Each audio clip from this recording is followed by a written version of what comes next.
All right, so episode 1. Episode 1, man. This is our first podcast with First Sirens time. Project. So really excited. I know we've been talking about doing this for a while, and a lot of people have actually kind of not requested us to do a podcast, but have just been really curious about, is there a disaster response podcast out there? And there's really nothing, too concrete out there, and so we kind of want to break into that space a little bit. And we don't really have a solid plan for today. We kind of discussed about 3 different topics we're gonna go over. So yeah, Daniel, you just want to get us started? Yeah. Sweet. Yeah. So first question. Yeah. First question, because podcasts got to have good questions. That's right. First question. What is Sirens Project, Warren? That's like, Tell me about how this whole thing started. Yeah. So really, I've been obsessed with tornadoes and severe weather ever since I was little. Yeah. I have my dad to partially thank for that. Yeah. Hurricane Opal making landfall. We lived in Ackworth, Georgia at the time, and we had a lot of wind damage. And my dad took me out on the back porch, on the screened-in back porch, and we watched Hurricane Opal do its thing. Wow. And we lost every single Bradford pear. And we'll get into trees. Yeah, because Bradford pears, you're going to lose a Bradford pear in a windstorm. Absolutely. Yeah. We lost all of our Bradford pears and a couple of pine trees. And I just remember kind of seeing the power of the wind. Yeah. I don't know, I forgot what year Hurricane Opal was, but I was young, though. I mean, probably like 3 or 4 years old at the time, and it was very impressionable. So it hit you at an early age. Early age. This obsession started early. Yeah, absolutely. And then Twister came out, the original Twister. Yep. And I was hooked on tornadoes after that. I watched that movie so many times, wore it out on VHS. Wow. Because VHS was a thing. Yes, it was. Back then, in the 90s. I just watched that the other day. That's a good movie. I was traveling to South Carolina for work, and I was in my hotel room flipping the channels, and Twister was on. And I watched the commercial-laden version, which means it took me like 4 hours to watch the whole thing, start to finish. And it's always either on like CMT or AMC. It was on AMC. Yeah, that's amazing. Absolutely. My weather interest, it got started really early, and I was kind of known as a kid in school who was always curious about tornadoes and stuff. Anytime we had tornado or severe weather at school and we had to do the hallway thing, I was like craning my neck. You were the guy. Like what was going on. Yeah. Covered and peeking under your elbow there. Just like get hit by a 2x4 in the face coming down the hall. Peek out. Yeah. Yeah. So I was kind of known for that. And that passion just kind of grew, Right. And then when I was able to start driving, I did some local storm chasing, just severe weather in the summertime, those pop-up thunderstorms that have a little bit of hail we had and wind. a couple the other day. Right, exactly. Crazy. Yeah. And that kind of got me started on the chasing path. And then once I graduated high school, we started chasing out west. Yeah. And actually 2011 was my first big storm chase. Right. April 27th. That was April 27th, right. Where did you start April 27th, 2011? So I actually skipped an econ exam in college. Did you really? Yes, okay. To go chase this day. And it was me and a buddy named Aaron, and we were my mom's Ford 500. And so, I've never heard that part. she was really upset. Actually, I didn't tell my parents. My parents thought I was going to school that day, going to Southern Poly. That's where I was attending engineering school. And I just went to Alabama. And I think they called me around lunchtime, and they're like, hey, where are you at? Sounds like you're driving. And I was like, I'm in Alabama.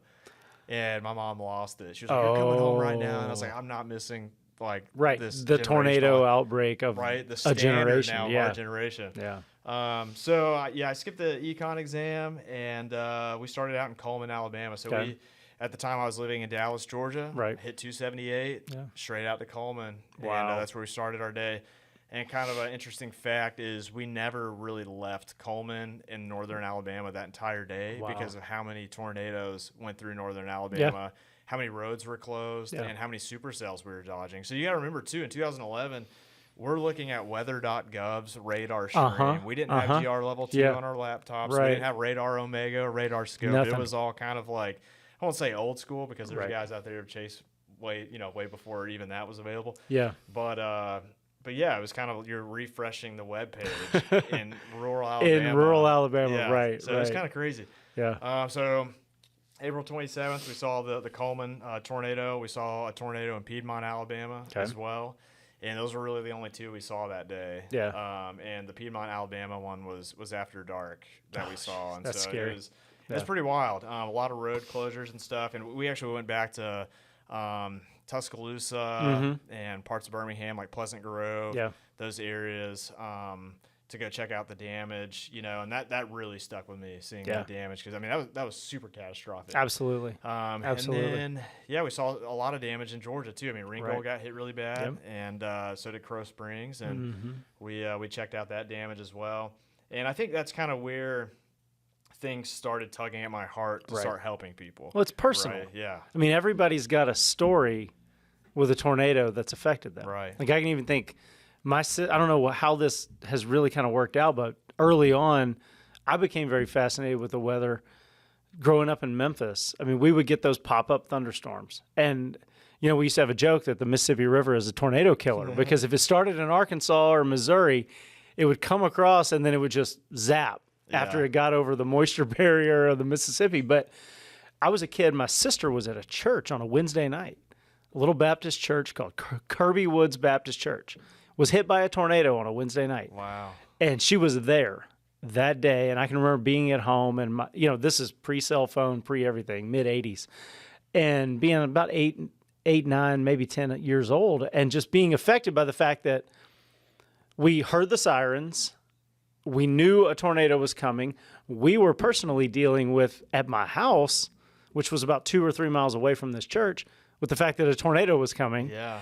And then heard where it hit, and then obviously couldn't contact my sister. Right. She was in the basement of the church, and it ripped the steeple off the building, did some damage to an apartment complex Any idea nearby. what that tornado was rated? I know it's probably testing your memory. It was probably 0 to 1. But I mean, to me, a tornado was a tornado back then. Yeah, but for sure. And then my sister lived in Tuscaloosa. Yeah. And still does, and she's had one go through her backyard there, but in 2020 when they had that outbreak on Easter Sunday 2020.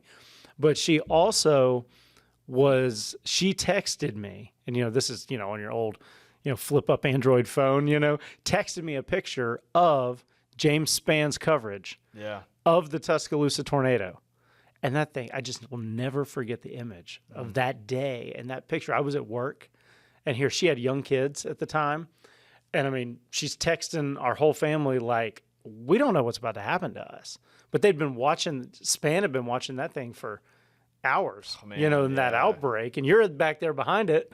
And here, we didn't even know each other. Here, that's going on. And I'm over here in Georgia following that thing. I drove home that night and can remember just immediately turned on the weather, and just watched all night as Georgia got hammered through that night. But so, it takes a personal toll on people. Everybody's got a story. And then here you are, April 27, 2011.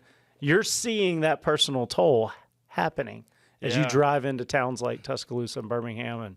And we kind of talked to a lot of homeowners and families the days after that. Because, like I said, we went back and kind of looked at the damage and stuff like that, just more out of curiosity. I know, that's probably not the best thing to do, right? Like, you tend to try to stay out of those areas so first responders can do their thing, right? I didn't know any better back then, but you're a freshman in college, sophomore in college, But talking to those homeowners and stuff, that really struck me, right? All their stories and the stories of survival and just how fortunate some of those families were. It could have gone such a different way, and that really stuck. And so I spent the next couple of years chasing pretty much exclusively in the Southeast. So I grew up in Dixie Alley. I mean, that's my stomping grounds, for tornado chasing. So Mississippi, Alabama, Tennessee, spending a lot of time. I probably know more roads in Alabama than I do in Georgia, just because of the amount of chasing I've done in Alabama. But we branched out a couple of years later, 2013. This is where things really start to solidify what Sirens Project is going to become, right? So 2013, we make it out to the Great Plains. I'm chasing with Jared Stevenson and Blaze Edwards, who are a couple of storm chasers that I'm friends with. And that was probably the craziest year for me tornado-wise, even still to this day. Like, I've never really topped that chasing high from 2013. So we started chasing, we chased a week after, like, so 7 days or so after the Moore, Oklahoma EF5. Okay. I remember so that, yeah. we didn't chase for that week, but we did go drive through that damage path a week later. And that was super intense, you know, and that whole tornado in and of itself is pretty staggering. Mm-hmm. But we saw the Bennington, Kansas tornado on May 28th. Beautiful EF3. Sat in a field for like 45 minutes, barely moved. Wow. And offered just I got some video footage of that on our YouTube channel, but just incredible tornado, like picturesque, what you want when you're chasing out in the Great Plains, right? Nobody got injured. You know, I think it hit a barn structure or something, but it wasn't anything. Somebody lost some saw blades somewhere, right? Yeah. So, then we chased a couple of days after that. Nothing super crazy. Saw some beautiful supercell structure, but no really noteworthy tornadoes. And then May 31st, which is El Reno. Yeah. We were a part of that. It was our last day out there. Really? And there's so many stories that come from El Reno. Yeah. You know, we were fairly close. It caught us off guard as well. We were a little closer than we wanted to be. It was definitely a scary moment for sure. And it wasn't until that night that, you know, we found out that Tim Samaras had passed away with Carl Young and Paul Samaras and then another storm chaser as well. And that was kind of a turning point for me personally. Yeah. And chasing, you know, because Tim and all them were out there for the science and trying to discover what makes tornadoes tick. You know, we still don't know. Well, and 100%. Pause for a second. That tornado, it grew. Yeah. Exponentially in a hurry. And changed direction. I mean, it was kind of an anomalous tornado in that it was not it wasn't out in a field. It wasn't something that, you know, EF3 that just sits there and just moves nice and slowly and everybody gets a nice picture of it. But it affected an entire town and wiped a lot of it off the map. Yeah. And frankly, nobody was ready for what it brought. Right. You know, a lot of deviant motion with that. And so, you know, we found out that Tim had passed and that kind of, you know, I've always respected Tim Samaras just in the I'm a mechanical engineer. Yeah. He was a mechanical engineer before he got into weather, and I really respected the fact that he was trying to understand what's going on in tornadoes and putting himself in precarious situations sometimes to get that data, right? Yeah. And that kind of changed our perspective on chasing, and that's when we started getting into, or I had the idea. It wasn't a new idea; it's not an original idea, but I had the idea personally of, hey, let's investigate what it would be to have drones while we're chasing. You know, fixed wing aircraft flying in and around supercells to gather data it gives us a good buffer from tornadoes. Absolutely, you know, and puts us in a little bit safer of a situation. And so I met my friend Nolan at Southern Poly. Kind of told him what I wanted to do. He was like, "This sounds pretty fun." Yeah, you know, he's into RC aircraft, and Brent Boothhiller, which is now on the board of Sirens Project.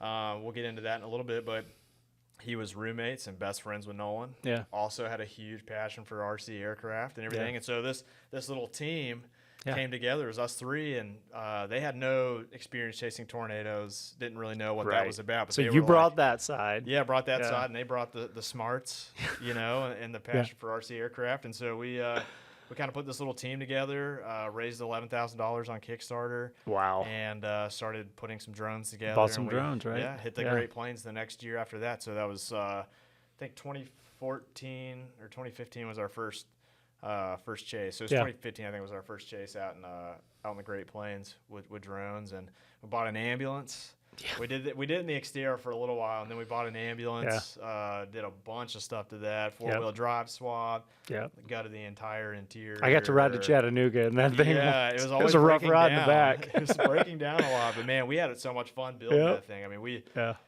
totally redid it. Long range transmitters on it, you know, for tracking our drones. Put a TV in there with toolboxes, and we lived out of that thing while we were chasing, and. So that kind of led to us, you know, chasing more often and still coming across these communities. Mm-hmm. You know, like a lot of storm chasers are, you know, come across these communities even before first responders do it. Sometimes, yes, absolutely. You're so close to the action. They're following it right into the town. Yeah, and so you see just how raw it is and how quickly people's lives are changed. And the whole point of Sirens Project was to help people, right? At the core of it, it was to better understand tornadoes, to help provide data for forecasting, and improving models and stuff like that, and gathering real-time environmental data to back up simulations. That's kind of what we were going for. But still we're like, man, we're not making the impact that we want. Like there was still something down deep inside that was like, we can do more. Yeah. And eventually, I remember in 2019, we kind of came to this decision. Hey, let's try, in addition to doing the research side of things, let's get into disaster relief. Yeah. You're like, what does that look like? How do we actually help these communities? Right. And I'll just a side tangent real quick. There's a lot of storm chasers that are starting to develop their own nonprofit organizations. I think it's great. Yeah, I think it's awesome. And I really hope to see that movement continue. Yep. I saw a couple more pop up this year. That's awesome. From Chase teams that are doing disaster relief. Yeah. Well, it's kind of a natural thing. I mean, it's like you're there. Yeah. You can be the first responder and open clear roads. Be there for first responders to get to victims of tornadoes. That's kind of where we started. Yeah. We started chasing with chainsaws. Didn't know what we were doing. And this is gonna be a whole nother topic for another podcast. But how did we get to chainsaws? Right. Yeah, we started chasing with chainsaws, and just didn't really know what we were doing. No personal protective equipment, no formal training, which is highly discouraged. We'll talk about that in future episodes. But started chasing with chainsaws, helping clear roads to help EMS get in there, and then we'd go back. Our first time ever going back to a community after a tornado to deliver supplies or do whatever we could was the Beauregard, Alabama tornado, that EF4 in 2019, March 3rd of 2019.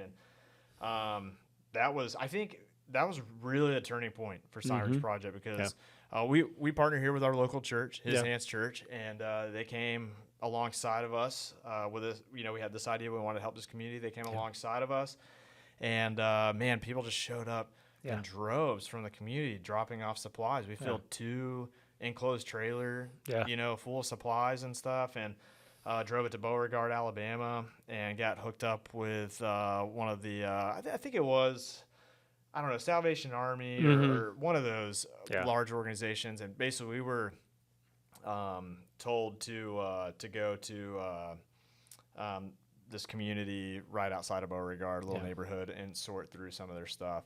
Yeah. That a Sirens Project, that was the first major thing we did. Yeah. My wife and I actually responded to the Florence, the Hurricane Florence in 2018. Right. We teamed up with Reach Out Worldwide. Yep. We had no idea what we were doing. Wow. Just drove to Wilmington, North Carolina, because I saw that Reach Out Worldwide was going to be there. Right. Huge fan of what they were doing. Yeah. And linked up with Merritt, and we just kind of, figured out, okay, we can kind of do this on our own too, And when they operate in the field as a small team, right? The guys that we know that do that, right? Yeah. And so we went to Beauregard, did our thing, and we were hooked after that. And 2020, we became a nonprofit organization. Asked you to be on the board. Yeah, absolutely. That's when you kind of got me involved. You pulled me in then, and it was. I remember it was Chattanooga. 2020, March, I think, was the first. Or actually, no, I take that back. It was the same day, same outbreak, but it was the tornado in North Georgia. Right. It was Chatsworth. Yeah. We went up to a farm and worked. Yeah. And I mean, I knew how to run a chainsaw. Right. And I knew I wanted to help you. And you had specifically sought me out to ask to help out to grow this thing. And I can remember being just nervous as can be, like, oh my gosh, I'm going to cut my foot off, or I'm going to do this. And, you were just welcoming and patient. And, I know a couple of us here from the church that know each other went up there for that. But I was hooked. Yeah. I mean, it's just instantly because you recognize there's an opportunity to help somebody out in a way that in their time of need, their greatest time of need. And then we went back to Chattanooga and we volunteered with the United Way. Yeah, we were the last people they signed up as volunteers because it was weeks after. Yeah. Because we went to Chattanooga in June. Yeah. And it was a substantial amount of time Yeah. after. And that'll get into another question I think Yeah. you have, or somebody. Well, yeah, we'll talk about, we posted Right, what people were right. interested in, and that was definitely a question. So Yeah. we'll talk about that in a second. But yeah, that was a huge turning point. Was 2020 for sure for Sirens. And it's funny you're talking about chainsaws and stuff. We were at that farm. I distinctly remember we were taking down this like crabapple tree or whatever, and I didn't even use a face cut. I didn't even know what a face cut was. I saw like where the tree was leaning was just doing a back cut. Yeah. And we had a machine pulling on it. Didn't tie the right knot at all. Yeah. Like, if you don't know how to tie a knot, you just tie a lot. Yeah. Or whatever. That was how we Can't were tie back a in the knot, day. tie a lot. Yep. And I know Tim Ard is gonna like, when we have him on here, he's gonna be like, I can't believe you guys were doing that back then. But it was bad. No PPE. Didn't know. No plan or anything. I will say though, our saving grace, and actually someone who probably doesn't realize how much influence he's had on how seriously we started taking chainsaws and safety and training, was Ben Lindauer. Yeah. And he was volunteering with Reach Out Worldwide. Then COVID hit. He was still local, to us, kind of. He was in Tennessee, but only a couple hours away. He saw that we were responding to that North Georgia tornado, wanted to come down. It was in the Forestry Service, still is in the Forestry Service, felling hazardous trees after wildfires. And he was the only one out of our entire group that really had any experience. Yeah. He was felling trees while we were there, doing a proper open face and putting a plan together and everything. And I thought that was so cool. Yeah. And once watching him work, I was like, man, if we're going to do this, we need to take it seriously. Yeah. And we need to actually research and figure out how to do this. But at the same time, Ben was so patient with us. He was, man. Like he had experience doing this. Yeah. He was so patient with us and shared his experiences and shared his expertise with us in such a loving and kind way that we just like gobbled it up. Right. Like we were like, okay, we're doing things wrong. He's not telling us we're doing things wrong. Right. He's helping us know what to do right, and it really became a huge focus. Us. He knew what we were trying to help, and so I think probably 2020. We did a lot in 2020. Like it's a blur. Probably our biggest year so far, to be honest with you. It was a blur. Hurricane Laura, though, was when we really, I think you can agree with this, is when we decided, well, we're just going to focus on tree work. Yeah, I think so. The way we work together as a team, and just being an engineer, tree work really scratches the itch of figuring things out, estimating loads, and designing systems, like rigging systems, or using machinery to help take care of a project, right? That is I geek out over that kind of stuff. Yeah. And that was the aspect of disaster response. And plus, since we're chasing, sometimes in the spring, one of the biggest things is helping EMS and stuff getting into certain areas, especially rural areas, when you're overwhelmed with trees on the road and stuff like that. Yeah.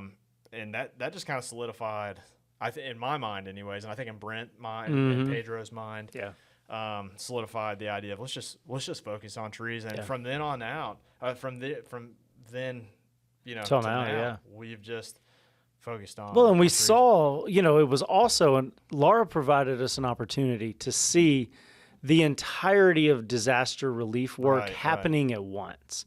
Like I remember we showed up, we helped WaterStep take their water purification system down there that Reach Out Worldwide, and then we're partnering to help put, we trucked it down there for them in the back of a U-Haul. Yeah. You remember that? We rented a U-Haul. We rented a U-Haul. Somewhere there's a U-Haul, with a Sirens Project sticker stuck on it. I stuck a sticker on it. They're going to come after us now. Yeah, right. They know who did it. Yeah. But yeah, I mean, we took a team of 11 people down there. Yeah. And we got there, and it was pulled up. I don't remember the name of the church, but pulled up in that church parking lot. I was instantly overwhelmed. Yeah. I'm like, do we have any idea what we are doing? Because this is a massive operation going on here. Yeah. And the thing we kept coming back to was people were like, who can come take down this tree? Who can come clear this yard of all this debris and then take down these dangerous trees that are left? Because hurricanes leave so much on the ground, but also leave so many future dangerous trees. And so that for me was, I mean, we used our saw. We probably burn up. Yeah. I don't even know if we still have those your saws. MS-170, man. That little thing that I had just bought for my wife for Mother's Day, random. She knows this. I bought it because she had come out here with us, and she was like, I want a chainsaw. I was like, fine, for Mother's Day, you want a chainsaw? And she took it. And of course, now, it's still in my garage. I still use it on little stuff at home. But now, we run pro saws. Like this 261C here. But we weren't always like that. I mean, we started, grassroots and with hardly anything. But, the tree aspect of everything just really settled well with us. And I feel like every organization's different. But we felt like it was super important to find a focus and put all of our time and energy, not be decent at everything, but like really, be as best as we can be at one specific thing. That kind of brings us into our next question, like talking about disasters. How long do disasters last? That's one of the questions we had come up on Facebook from Heather. Shout out to Heather. Thanks for participating in our questionnaire there that we posted. Is how long does it take for communities to recover from disasters? And obviously,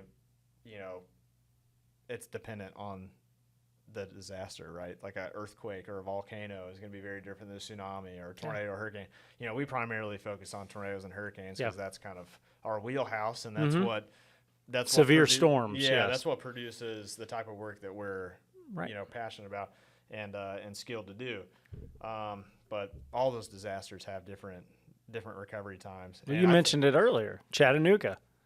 Yeah, it was weeks, almost a couple months after that tornado went over that area of northern Chattanooga or northeastern Chattanooga near I-75 that they still needed people to go and cut down damage, clean up damaged and debris, clean up damaged trees. And that's quite a long time afterwards. We went to Noonan. Noonan, Georgia is a big, this tornado had a lot of meaning to us. I think personally, we were there by noon the next morning. Like just before noon, you and I showed up, and this is the EF4, and it's a city of trees is what Noonan's called. Well, right, I know. So and they're still dealing with that. I mean, we went back to the same family's house a year later, and then 2 years later, even we still did work down there. And that's from a tornado.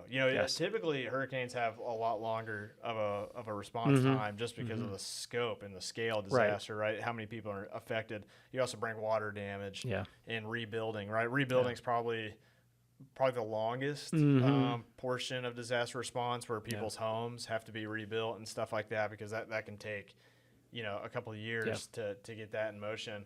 But I remember it was Hurricane Michael, 2018. Came up through the Panhandle of Florida, Panama City, Mexico Beach, Glendale, Callaway, all those areas, even through South Georgia, Bainbridge, and all through there. Did a horrible, or just absolutely destroyed the pecan industry down there. A couple $1 billion worth of damage in agriculture, and we did some response. My wife and I did a little bit down there. It's still kind of when we were getting the wheels turning on this whole thing. However, Beauregard, Alabama.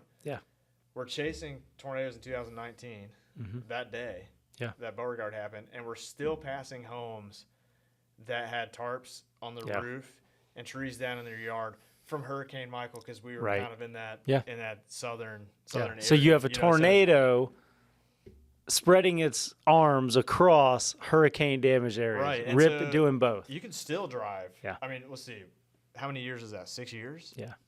You can still drive through South Georgia and see tarps. You drive down to the Panhandle, you see from tarps on roofs. I went through a town on my way to the beach back in February. No, I was thinking, actually take that back. I was going down 75, down towards Orlando area, and went through a little town, got off the interstate, went through a little town, and there were still tarps on the roof. Right. And my wife was like, "Why? What happened down here?" I'm like, "That's Hurricane Michael." She's like, "Wait, what?" That was forever ago. 2018, honey. And she's like, "Why isn't anybody doing anything about this?" I'm like, that's another topic for another day. But unfortunately, gets lost. Gets lost. And I think even tree specific. Let's talk tree specific for disaster response and how long that takes. Obviously, there's your route clearance. first priority, minutes to several hours after the tornado lives are at stake. Right. There's the emergency, thoroughfares have to be cleared, right? Then you have your typical tree and debris removal, like our good friends at Rapid Ministries, Heath and Bethany and their kids. They have an awesome opportunity to be able to stay in these communities for months at a time. Yeah. And they might be in a place for 4 to 6 months just doing tree work. Yeah. Right. So there's that, from days to months after. Well, then you have, I think of JP from Noonan. Yeah. I know I'm throwing a lot of names out there. That's They mean right. a lot to us, but they're our friends. Yeah, absolutely. Anything to people who are watching yet, but JP, we cleared some of the trees at his house, and then a year later, he had, I think it was a white oak or maybe it was a poplar. I can't really remember off the top of my head, but that tree succumbed to the injuries of that storm a year later, and then posed another round of hazard. And so even just tree specific, the effects of disasters can be years. Absolutely. You might not realize that tree might die 3 years from now because of the stress that endured in the storm. It would still cause a problem for and it looks fine. Like, we go in, say you go in a week after a storm and you're doing debris removal and you're cutting down what's broken, what's damaged. Sure, do that, clear out the debris. But you have no idea the long-term effects on those trees that have been sitting there that are now having to take on new wind patterns because they're now exposed and they're having to strengthen, and they may not strengthen, and you've got this whole nother round of a season that comes afterwards and you go, oh no. Yeah. That tree did not survive. It looked fine. At the time. Still green, nothing hanging in it. Everything seemed fine. You leave it. We don't touch that right now. We're not in this to just cut down trees, Right. We have to look and say, okay, does this tree have a chance of survival?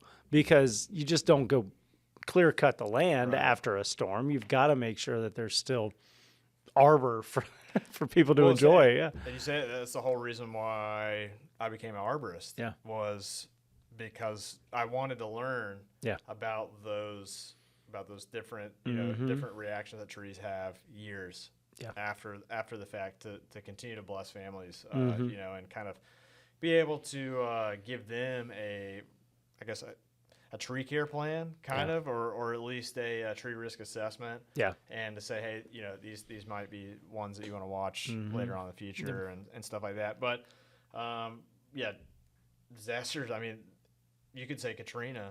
Like, did New Orleans ever really recover completely from Katrina? Right. No. I mean, there's disasters and there's certain intensities of disasters that communities will never recover from, or at least be the same. You go through Mayfield right now, or even parts of Smithville, Mississippi, from 2011. There's still drove through there back in March. There's still slabs from that EF5, and I think disasters are probably, depending on the scale, sometimes you just never recover from. And then you have a long-term toll. I mean, there's just kind of a lot of PTSD. There's a lot of trauma that goes on, and that is a whole nother level of disaster in personal lives. Trauma that has to be dealt with long-term. Loss of life, loss of possessions. I mean, people put pride in their possessions. Experience. You might have not died, and there's also injuries. A lot of people brush over the injury statistic, but these are injuries that are life-altering. Absolutely. Right? Like, you see the injury number, and you're like, oh, well, there's 1,500 injuries and only like 30 fatalities, right? That's still a lot of fatalities, 30 more than it should have been. But even those 1,500 injuries, like, a lot of those are life-altering, and those people will never be the same again. And like you said, there's years of psychological toll after storms, and I hope future episodes, I got some people in mind that we can talk to about kind of the trauma and the mental health and the PTSD that comes after disasters. I think it's a huge it really is, and it's something that when you spend hours of a day on somebody's property clearing trees, you come to know these people. They bring you a water. There was the lady in Damascus brought us an entire pie. I still remember that pie. It was good, wasn't it? Gosh, it was so good. Saturday afternoon, we've been working in her yard all day, and she's inside making a pie for us. And we sat there, and I just remember the connection. It's like, the Lord works through that kind of stuff. And here we are, like, being able to share our lives with these people who are in a disaster. And if we can just bring some measure of hope, even though we do have to leave, we can't just move in, Yeah. We do have to leave. But in those moments that we have with those people, we have an opportunity to bless them and hopefully offer some hope they can carry as they continue to deal with the trial long term. You bring up an important point, though. Disasters, they offer the opportunity, right, for us to hopefully bless somebody. Yeah. But I feel like every trip I get more out of I get more out of it than the people we're serving do. Absolutely. Absolutely. For my own heart, know, and it's like you said, people speak things to you and into your life that you wouldn't get anywhere else. You don't get that in traffic. You don't get that in your daily commute. Yeah. You don't get that, just there's so many places in life you're not getting that. That's such a good opportunity. Yeah. I mean, to answer Heather's question, disasters can last forever. Yeah. Especially up here in the mind. Yeah. But yeah, it can be anywhere from weeks to years to some communities never recover. Well, and then but that's they don't. They truly don't. I mean, you can drive through certain parts of Birmingham that will never recover. Yeah. There's parts of Tuscaloosa that are completely changed now after April 27th. I mean, think about driving up and down I-75 all the time to Tennessee from here. How see those tornado damage paths? You do. There's still signs. Years ago. There's still now they've rebuilt. But you remember the tornado hit that one hotel. Yeah. And just destroyed it outside of Ringgold. And that Landsat. Now they've since built a new hotel there. So cross your fingers. But it's crazy to me that all these years later, you still see, if you know where to look, you can see that these disasters, they don't go away. They don't go away. No. And the people that live in these towns talk about them forever. Oh, yeah. You go to Alabama still, and April 27th is going to come up in conversation. Yeah. For sure. Katrina is going to come up in conversation. Yep. Hurricane Michael is going to come. They leave such a lasting impact. But, yeah, thanks, Heather, for that question. Yeah, that was really good. Daniel, appreciate it. It's been a pleasure, friend. Until next time, which will hopefully be soon. Product placement. Let's go.